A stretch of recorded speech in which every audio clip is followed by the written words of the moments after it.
안녕하세요. 몸튼튼 내튼튼 강사 박진선입니다. 오늘은요, 우리 기억력을 높이는 우리 두뇌 활동에 대해서 이야기를 한번 해보려고 합니다. 우리 계속 우리 신체 건강을 위해서 우리 신체는 우리 두뇌와 밀접하게 연관되어 있다고 말씀을 드렸어요. 그런데 오늘은 마음까지 한번 세트로 몸 튼튼, 뇌 튼튼, 마음 튼튼이 어찌 보면 하나로 연결되어 있다고 말할 수 있는데요. 어떻게 연결되어 있는지 같이 이야기해 보려고 합니다. 우리가요, 몸에 나이가 들어간다는 거는요, 우리 신체적으로는 늙어간다는 이야기잖아요. 그러니까 우리가 늙어가는 걸 결정하는 요소가 있을 거예요.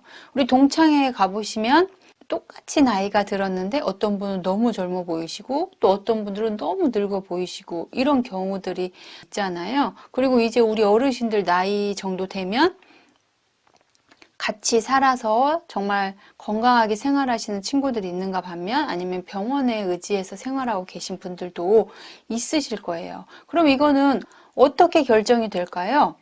네, 두 가지입니다. 첫 번째는 유전. 어쩔 수 없어요. 우리는 어쩔 수 없는 유전적 요소를 갖고 있기 때문에요. 똑같이 생활을 해도 유전적으로 우세하신 분들이 조금 더 건강할 수 있습니다. 그런데 여기서 우리가 놓치면 안 되는 게 바로 두 번째, 환경적인 요인입니다. 환경적인 요인이라는 거는요, 내가 어떻게 살아왔느냐로 지금 우리의 인생 후반전을 결정짓는 거죠. 그러면 어떤 생활이 나의 늙어감을 가속화시킬까요?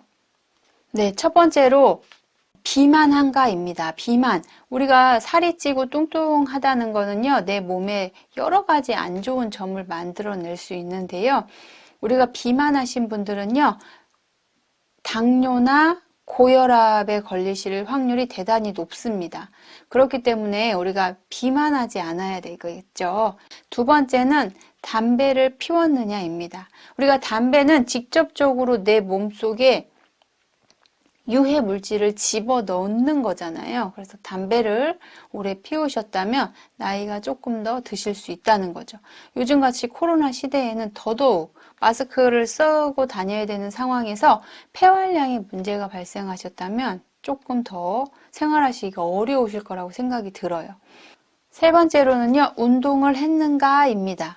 우리가 운동을 평상시에 즐겁게 하셨던 분들은요, 신체적으로나 정신적으로나 젊게 생활하시는 반면 운동량이 부족하신 분들은요, 우울증에 걸릴 확률이 2배나 높았다고 해요. 그러니까 우리가 나이 듦을 조금 더 스스로 조절할 수 있으려면 환경적인 요인을 정말로 무시할 수 없겠죠. 우리가 유전은 바꿀 수가 없을 것 같아요. 근데 유전은 바꿀 수 없다 그래도 우리가 체중은 약간 감량하실 수 있을 거예요. 그리고 담배도 끊으실 수 있습니다. 세 번째로 운동은 정말 지금 당장 시작하실 수 있는 거죠. 앞쪽에 살을 빼고 담배 피는 게 조금 어려우시다면 세 번째 운동은 지금 당장이라도 시작할 수 있거든요. 운동은 어떻게 우리 몸에 영향을 끼칠까요? 우리 몸에 자극을 주는 겁니다. 아니 강사님, 우리가 자극을 받는다는 건 스트레스를 받는다는 건데 그거는 좋지 않은 거 아닌가요? 라고 질문하실 수 있을 것 같아요. 우리의 회복력은요, 신기하게도 가만히 아무 일도 일어나지 않을 때 생기는 게 아니고요, 약간의 자극을 받았을 때 생긴다고 합니다. 정신적으로는요, 우리가 무언가를 공부하고 암기하고 기억하려고 하는 스트레스를 줄 때, 신체적으로는요, 운동을 해서 약간 피로감을 느낄 때,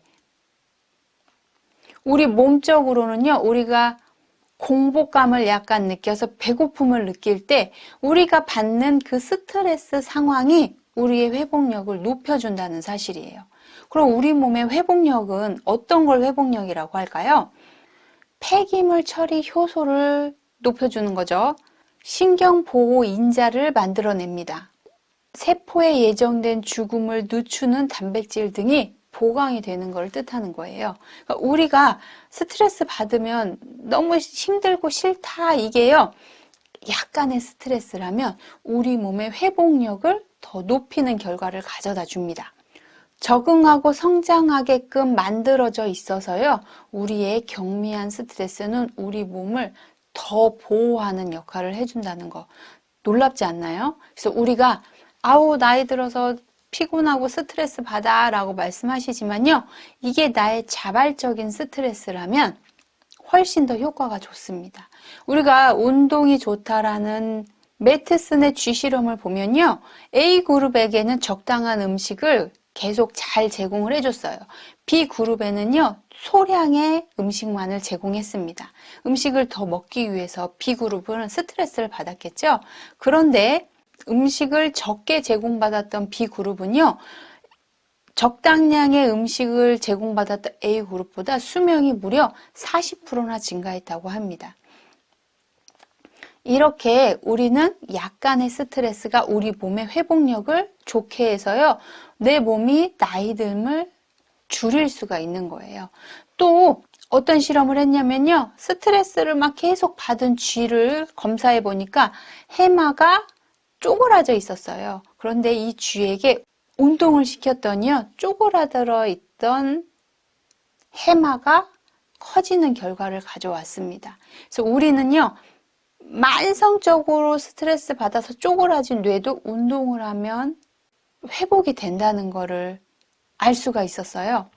자, 그러면 우리는 약간의 스트레스가 내 몸의 회복력을 높인다는 것을 알았고요. 스트레스가 만성적으로 있어서 쪼그라져 있던 뇌도 운동을 하면 회복이 된다는 것을 알 수가 있었어요. 그렇다면 지금 스트레스 상황에 계신가요? 그럼 우리는 어떻게 해야 될까요? 네, 스트레스를 많이 받으실수록 운동량을 더 늘리셔야 한다는 결론에 이르게 됩니다. 그럼 우리 어르신들이 나는 스트레스가 없으니 괜찮다라고 생각하시면 될까요? 나는 운동을 안 해도 되겠구나. 그렇지 않다는 거죠. 우리가 운동을 해서 얻는 우리의 해마를 더 크고 기억력을 높일 수 있는 방법뿐만 아니라 우리가 적당한 스트레스를 가할 때 회복력이 높아진다고 했잖아요. 그러니까 음식을 약간 줄이고 운동을 하면 피곤하잖아요. 그 약간의 그 피곤함을 느낄 때 우리 몸이 회복이 되는 거, 회복력이 높아지는 거거든요. 그러니까 우리가 이거를 적절하게 사용만 해준다면 우리 뇌가 자꾸만 기억력이 떨어지는 걸 예방할 수 있습니다. 자, 이번에는요.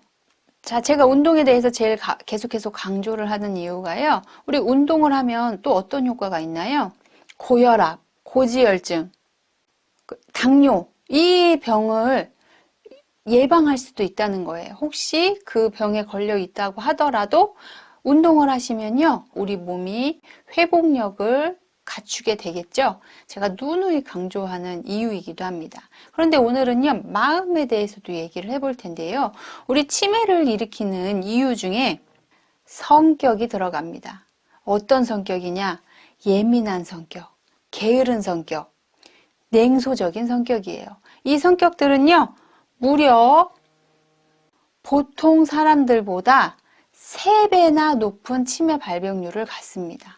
우리 게으른 성격이면 움직이지 않겠죠? 그리고 예민한 성격이면 스트레스 많이 받겠죠? 냉소적인 성격이면 주변에 사람들이 없을 거잖아요. 쟤랑 얘기하면 좀 그래. 이렇게 되기 때문에요. 환경적인 요소를 스스로 굉장히 많이 차단하는 거예요. 이렇게 3가지 타입이신 분들은요, 이 영상을 보시면서 이렇게 생각하실 거예요. 아, 나는 아니야. 난 그 정도는 아니지. 친구분께 여쭤보셔야 됩니다. 그렇죠? 친구분들은 솔직하십니다. 옆에서 너 조금 안 웃는 것 같아. 이렇게 말씀을 들으신다면 냉소적일 확률이 높습니다. 그러면 이런 성격을 우리가 조금만 개선을 해보도록 하겠습니다. 일단 첫 번째로 게으른 성격은요, 운동화를 신으시고 걷기부터 하시는 거예요.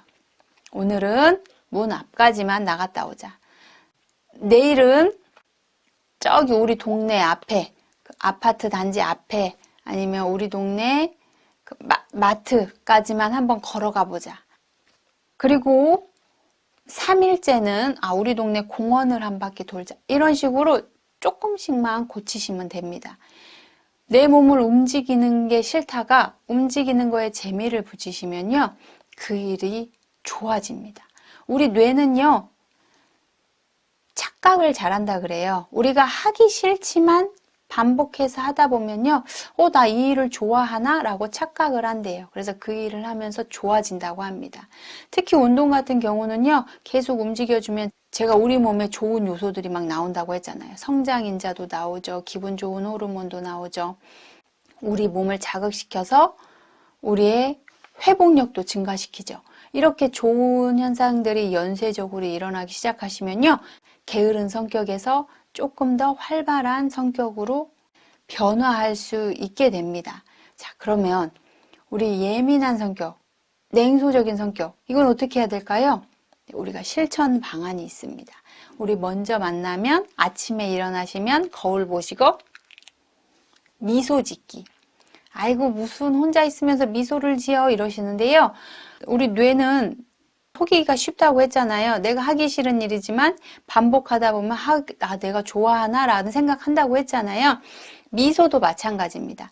우리가 이렇게 입꼬리를 올려주고 안면 근육들을 움직여주면요, 우리의 이 안면 근육들이 움직임이 발생함과 동시에 우리 뇌로 전달되는 겁니다. 나의 안면 근육이 이렇게 미소 띈 움직임을 만들어내는 거 보니까 기분이 좋구나 라고 판단하는 거예요. 실제로 내가 웃는 걸 거울로 직접 보기만 해도 기분이 약간 좋아집니다. 그래서 우리가 상대방이 웃고 있는 사람을 보면 기분이 좋고 막 인상 쓰고 있는 사람만 기분이 나쁘잖아요. 관찰을 해본 결과 사람은요, 맞은편에 있는 사람의 표정을 따라하고 그 감정을 이해한다고 합니다. 우리가 울고 있는 사람들을 보고 슬프거나 느끼는 게 아니고요. 그 사람이 울고 있는 모습에 나도 모르게 나의 표정도 잠시 울상이 되는 거예요. 그러면서 저 사람이 매우 슬픈 일을 경험하고 있구나라고 느낀다고 합니다. 그래서 우리는 아침에 자고 일어나시면 거울 보고 미소를 띄워보셔야 됩니다. 자, 그 다음에는요, 감사하는 마음을 갖는 거예요. 우리 감사하기 프로젝트를 많이 진행한 곳들이 있어요. 특히 군대 같은 경우에요, 감사함을 표현하는 모임을 많이 했더니요, 관심병으로 그 관찰 대상이었던 군인이 회복되어서요, 가장 적응력 강한 군인이 되는 경험을 하셨다고, 감사하기 프로젝트를 계속 진행하겠다고 표현하시는 걸 제가 봤는데요. 이 정도로 우리 감사함을 찾다 보면요, 감사한 것들이 많아지고 감사한 마음이 넓어져서 우리 뇌에도 좋은 영향을 주게 됩니다. 감사하다고 표현하다 보면요, 우리의 그 감정이 요가나 명상을 했을 때 느껴지는 호르몬이 분비가 된다 그래요. 그래서 우리가 감사함을 실천해 보시기를 꼭 권유드립니다. 자, 세 번째는요, 우리 한 가지 칭찬할 거리를 찾아서 칭찬해 주시는 거예요. 나 스스로에게도 오늘 미소 띄우기 잘했어. 우리 또 가족이 있으시다면요, 오늘 옷 너무 잘 어울리네. 넌 나에게 먼저 인사를 해주다니, 넌 어떻게 나를 생각해주는 마음이 예쁘니? 라고 칭찬을 해주고요. 그냥 친구가 오늘 화사한 옷을 입고 왔으면, 오늘 봄 기운이 물씬 나는 옷을 입었네. 너무 예쁘다. 이렇게 말을 하기 시작하는 거예요. 우리의 말은요, 내가 내뱉는 동시에 나의 귀로 다시 들어오게 되거든요. 그래서 이런 좋은 기운이 나의 뇌의 기억력과 뇌의 치매를 예방하는 아주 좋은 방법이 됩니다.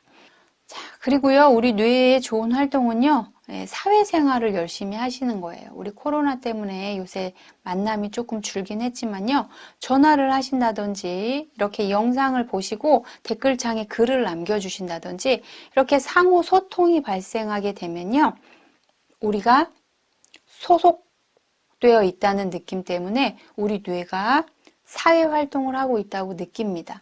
사회활동을 하시게 되면요, 치매 확률이 15% 감소하게 됩니다. 자, 그리고요, 요새같이 정보가 넘치는 시대에 살고 있어요. 원하는 것들을 취하기가 쉽습니다. 신문이나 잡지, 이런 책 읽기를 권해드립니다. 이런 활동들은요, 우리의 치매율을 20% 이상 감소시킬 수 있다 그래요.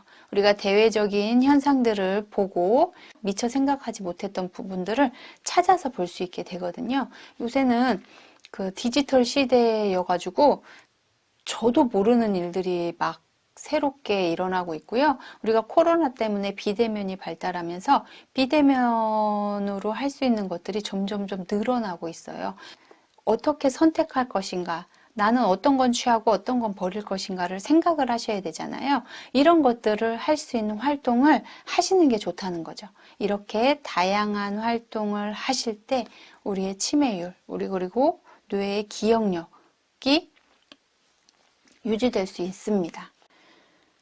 자, 그럼 이쯤에서 우리 지적인 스트레스를 한번 하고 갈까요? 제가 오늘은요, 끝말잇기를 한번 준비해 봤는데요. 제가 단어를 말하면 우리 어르신들이 대답을 해 주시는 거예요.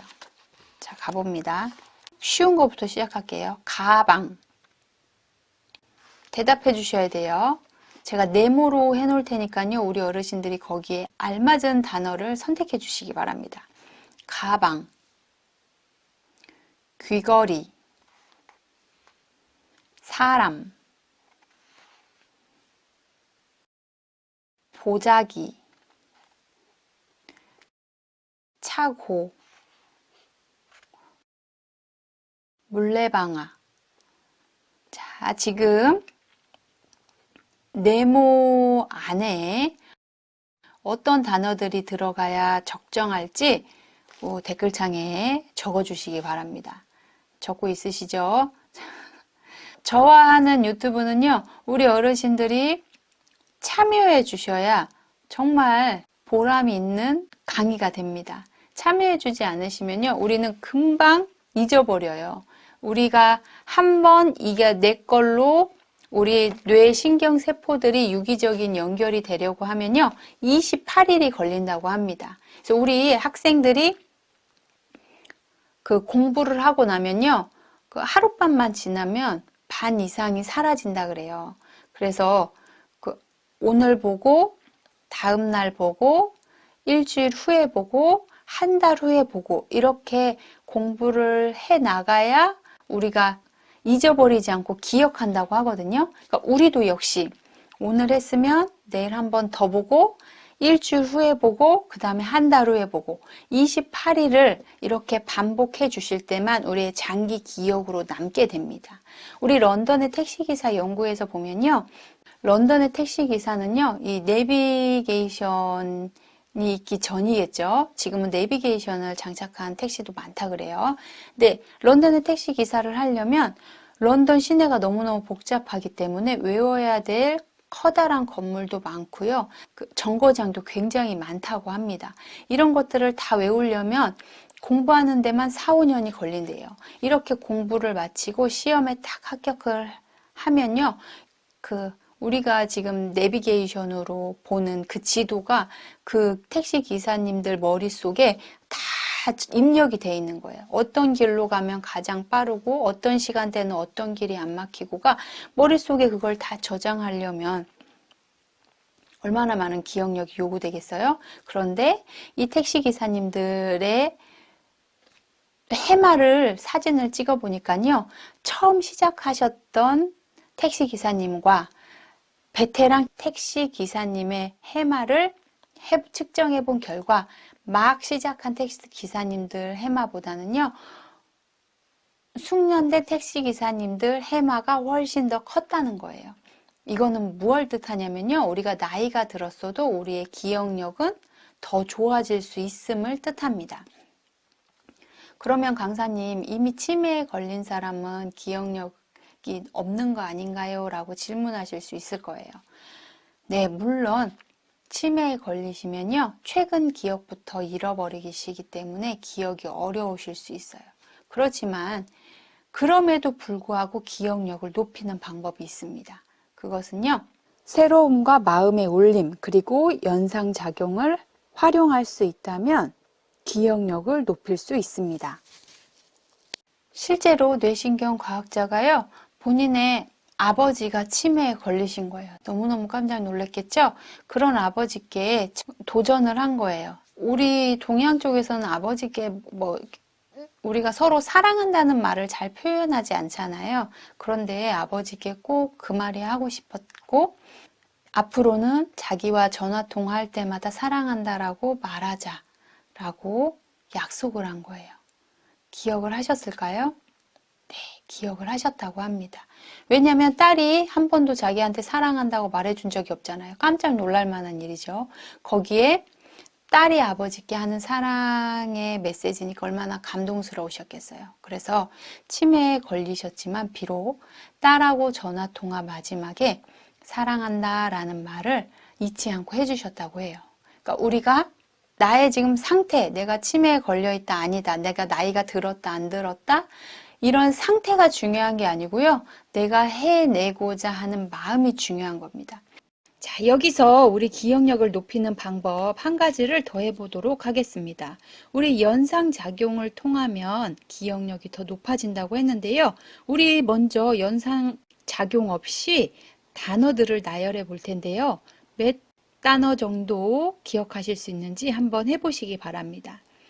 원숭이, 철, 밧줄, 연, 집, 종이, 신발, 벌레, 연필, 봉투, 강, 바위, 나무, 치즈, 500원. 자, 연상되는 단어들을 말해보세요. 몇 가지가 기억이 나시나요? 그런데 이번에는 조금 다르게 해보도록 하겠습니다.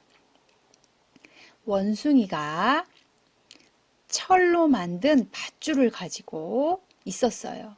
그런데 이 밧줄 끝에는 연이 하나 매달려 있었습니다. 연이 날아가는 방향에 집이 한 채 있었는데 신기하게 이 집은 종이로 만들어져 있었어요. 이 종이로 만들어진 집이 신기해서 신발로 자국을 만들었는데 이 신발 자국에서 벌레들이 막 튀어나오기 시작했습니다. 이 벌레들은 연필과 봉투를 가져와서는 사인을 하라고 하는 것 같았어요. 사인을 해서 봉투를 주었더니 그 봉투를 강에 띄웠습니다. 강에 떠서 가던 봉투는 바위 위에 걸렸는데요. 이 바위 위에는 나무가 하나 자라고 있었습니다.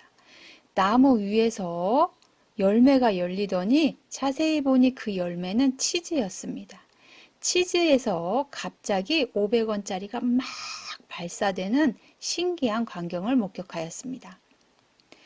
자, 이제는 단어들을 기억해서 말해주세요. 우리가 이야기로 만들었던 내용을 생각하며 말하면 아까 단어만 봤을 때보다 훨씬 많이 기억하는 걸 확인하실 수 있을 거예요. 자, 이처럼요, 우리는 기억을 높이기 위해서 새로움과 마음의 울림, 그리고 연상작용을 활용한다면 자꾸만 떨어지는 기억력을 높이실 수 있다고 생각됩니다. 무엇보다도 노력이 중요하다는 거, 하고자 하는 욕구가 자발적이어야 한다는 거 꼭 기억해 주셨으면 좋겠습니다.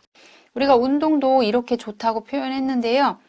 제가 운동을 계속 강조하는 이유는요, 실천하기가 가장 편하기 때문에 그렇습니다. 그리고 효과가 가장 좋기 때문에 그래요.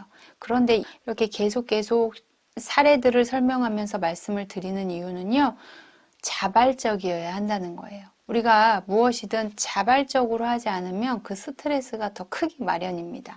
오늘도 이 강의가 끝난 다음, 아, 좋은 거구나 로 끝나시면 안 되겠죠? 스스로 하시고 싶은 욕구가 생겨서 스스로 실천하실 때만 효과가 있습니다. 저는 잔소리꾼이고 실천하시는 건 우리 어르신들의 몫이라는 거 꼭 기억해 주시고요. 기억을 잃으면요, 더 이상 나 자신이라고 표현하기가 어려운 것 같아요.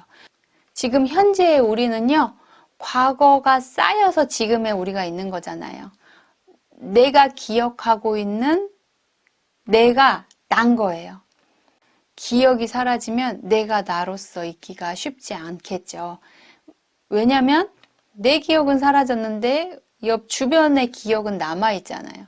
그들이 기억하는 나와 지금 나가 다른 나가 돼버리면 우리가 내 스스로 나가 되기가 참으로 어려운 거잖아요. 그래서 우리는 몸 튼튼, 뇌 튼튼, 마음 튼튼이 어디 하나 다른 게 아니고요. 다 유기적으로 연결되어 있다. 몸이 튼튼하기 위해서 하는 나의 신체적인 노력이요. 우리의 마음도 단단하고 튼튼하게 해줄 수 있으니까요. 오늘도 우리 어르신들이 이 점을 꼭 기억해 주셨으면 좋겠습니다. 그럼 저는 다음 시간에 또 찾아뵙도록 하겠습니다. 감사합니다.